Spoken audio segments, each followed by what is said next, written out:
Hello दोस्तों, कैसे हैं आप लोग। स्वागत है आपका मेरी नई वीडियो में।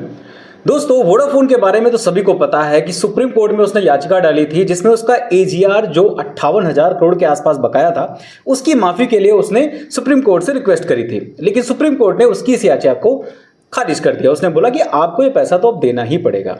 अब ऐसे में एक और बहुत ही बेहतरीन न्यूज आ रही है। वोडाफोन की तरफ से एक लास्ट, जिसको बोलते हैं ना कि एक आखिरी, चलो दांव खेलते हैं, एक आखिरी काम कर ही लेते हैं कि अगर हम जाने वाले ही हैं तो उससे पहले आखिरी कोशिश जरूर करके देख लेते हैं। तो वही आखिरी कोशिश वोडाफोन की तरफ से होने जा रही है, जिसमें वोडाफोन फंड जुटाने की तैयारी करने जा रहा है।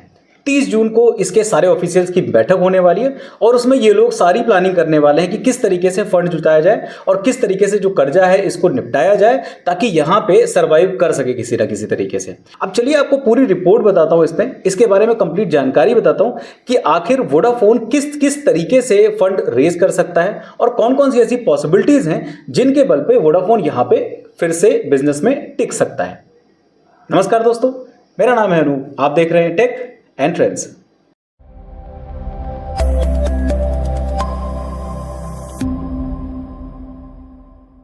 देखिए, सबसे पहले तो इस बैठक का जो टारगेट है वो ये है कि जो फोर्थ क्वार्टर है 2025 का, उस पर प्रॉपर तरीके से नजर डाली जाए और जो पूरा 2025 है फाइनेंशियल ईयर, उस पर प्रॉपर तरीके से नजर डाली जाए और देखा जाए कि कितना घाटा हो रहा है, कितना प्रॉफिट हो रहा है। ये सारी चीजें सेट करी जाए ताकि ये पता चल सके कि कितना पैसा उनको और इंतजाम करना पड़ेगा 2025 कंप्लीट होते होते। जो उनको पैसे देने हैं 58,000 करोड़ रुपए एजीआर के, सिर्फ वो तो देना ही है। अब उसको अरेंजमेंट कैसे करना है और कितना अरेंजमेंट करना है ये पहले उनको तय करना पड़ेगा। उसके लिए प्रॉपर तरीके से बैठक करी जा रही है। अब उसके बाद में फंड रेजिंग की अगर बात आती है कि कैसे ये फंड रेजिंग कर सकते हैं, तो उसके लिए कुछ पॉइंट्स हैं जिन पर फंड रेजिंग को लेकर के ये लोग कुछ ना कुछ प्लानिंग जरूर करेंगे।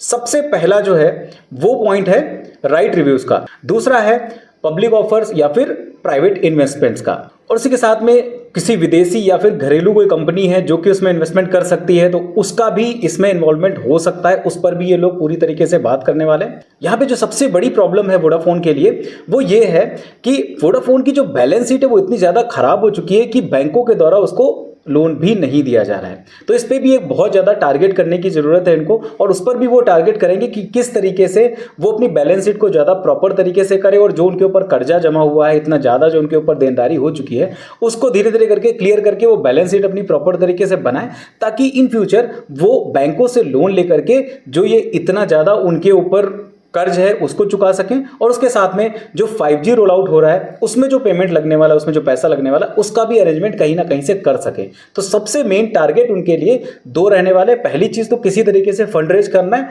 और अपना कर्जा चुकाना है। दूसरी चीज, जो 5G नेटवर्क डेवलप कर रहे हैं उसके लिए जितना भी पैसा है वो अरेंजमेंट कहीं ना कहीं से तो करना है।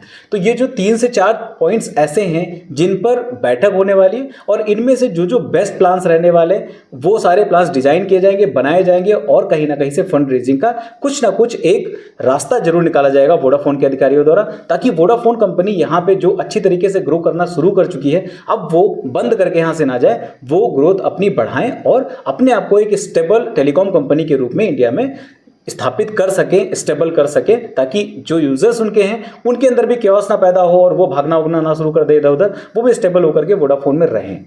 ये बहुत ज़्यादा जरूरी है। अब 30 मई को जो बैठक होने वाली बहुत ज़्यादा इंपॉर्टेंट रहने वाली है वोडाफोन कंपनी के लिए। अगर इसमें मजबूत फंडिंग का कोई प्लान बन के आ गया तब तो ठीक है, वोडाफोन सर्वाइव कर जाएगा किसी ना किसी तरीके से। वरना इतना ज़्यादा प्रेशर है, इतना ज़्यादा कर्जा है उसके ऊपर कि इस कर्जे को चुकाने के लिए वोडाफोन के पास फिलहाल तो फंड नहीं है। फिर उसके पास सिर्फ एक ही रास्ता बचता है कि 2026 में वो अपने आप को दिवालिया घोषित करे और इस कंपनी को बंद करके चला जाए। अब फिलहाल आप बताइए, आपको क्या लगता है कि 30 मई को जो मीटिंग होने वाली है उसका क्या रिजल्ट रहने वाला है? क्या वोडाफोन कोई ना कोई रास्ता निकाल लेगा या फिर वोडाफोन पूरी तरीके से गिव अप करके अब इंडिया में छोड़ करके ही चला जाएगा अपनी टेलीकॉम की सारी इंडस्ट्री?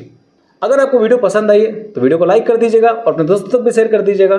अगर आप मेरे चैनल पर नए हो तो मेरे चैनल को सब्सक्राइब कर लीजिएगा, क्योंकि इसी तरीके की बेहतरीन वीडियोस मैं आपके लिए लेके आता रहता हूँ और आगे भी लाता रहूंगा। फिलहाल के लिए इस वीडियो में इतना ही, मिलते किसी दूसरी वीडियो में किसी अच्छे से टेक और ट्रेंडिंग टॉपिक के साथ। तब तक के लिए नमस्कार।